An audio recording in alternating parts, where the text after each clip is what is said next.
అండి, అందరికీ నమస్కారం అండి. ఈరోజు టమాటా పప్పు చేయబోతున్నానండి. వీడియో చేద్దామని తీస్తున్నానండి. పప్పు గ్లాస్ పప్పు నానబెట్టుకున్నానండి. గిద్దపప్పు ఇది. ఒక గిద్దపప్పు కడిగి నానబెట్టి పెట్టుకున్నానండి. ఒక అరగంట ముందు నానబెట్టి పెట్టుకున్నాను. ఇది పప్పు ఉడకని పెడదామండి. పప్పు పొయ్యి మీద పెట్టాను. ఇదిగోండి, దాని గిద్ద పప్పుకి 4 టమోటాలు నేను తోలు తీసి పెట్టుకుంటానండి. ఎప్పుడు తోలు తీసి పెట్టుకున్నా 4 టమోటాలు, 1 ఉల్లిపాయ, చింతపండు చూడండి కొంచెమే పెడుతున్నాను, 1 రెబ్బ.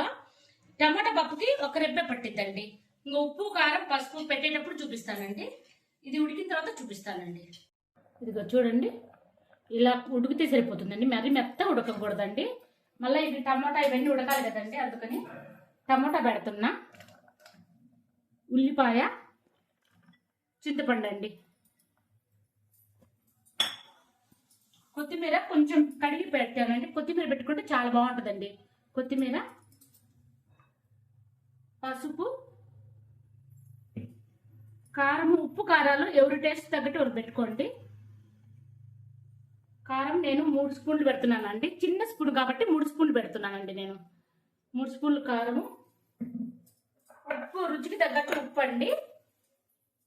ఇంతేనండి. ఉడకనిద్దామండి బాగా.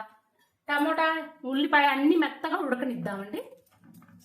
సరే, ఇదిగోండి పప్పు ఉడికిందండి. స్టవ్ ఆఫ్ చేశాను. ఇది ఇలా ఉడికిపోయింది చూడండి. ఎనిపి తాలింపు పెట్టుకుందామండి. ఇంకా పప్పు ఎనిపేసుకొని తాలింపు వేసుకుందాం అండి. ఇలా ఎనుపుకుంటున్నాను.